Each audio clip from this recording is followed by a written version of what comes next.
Notre secours est dans le nom de l'Éternel. Psaume 124, 8. Dans nos afflictions, nous pouvons mettre à l'épreuve la fidélité de Dieu, si seulement nous plaçons notre confiance en lui.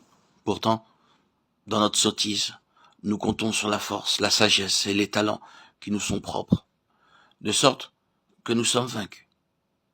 Quelles que soient nos forces, nous ne pouvons échapper à la défaite. Il est bon de savoir à l'avance que, par sa grâce et sa puissance, nous pouvons triompher de toutes nos afflictions et de toutes nos épreuves. Dans le psaume 125, David proclame que ceux qui se confient en l'Éternel seront comme la montagne de Sion. Lorsqu'ils se dirigeaient vers Jérusalem pour célébrer les fêtes de l'Éternel, les enfants d'Israël devaient gravir les montagnes qui entourent la ville. En ces occasions, ils se remémoraient toutes les promesses divines reçues par Abraham, Isaac, Jacob et leurs ancêtres.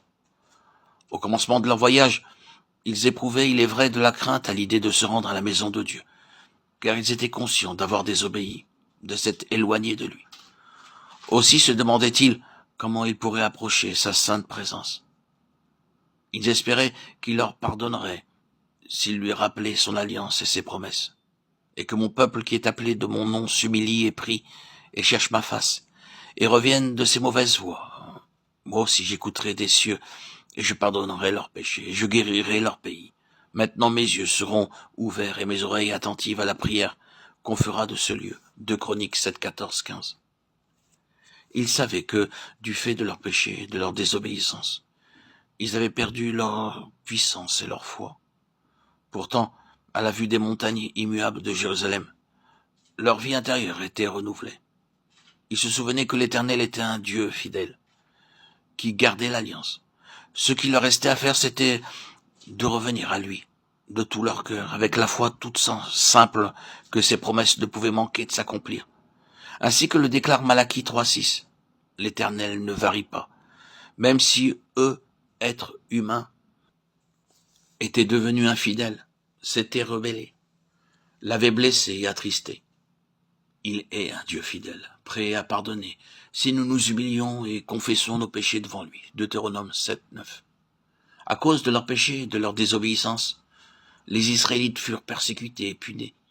Mais à chaque fois qu'ils s'humilièrent, Dieu écouta leurs prières. Il intervint, les aida et les bénit abondamment.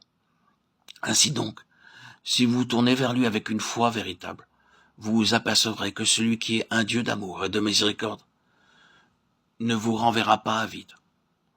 Dans 1 Jean 1,9, nous lisons « Si nous confessons nos péchés, il est fidèle et juste pour nous les pardonner et nous purifier de toute iniquité. » Il est possible que vous l'ayez beaucoup attristé, mais si vous revenez avec une réelle repentance, si vous confessez vos péchés et croyez de tout votre cœur que le Seigneur Jésus-Christ s'est chargé de la condamnation et du châtiment que vous avez encouru pour toutes vos transgressions et même pour vos pensées, qu'il a versé son sang précieux pour vous purifier et vous garder absolument indemne de toute souillure, alors, à l'instant même où vous croyez, vous êtes pardonné.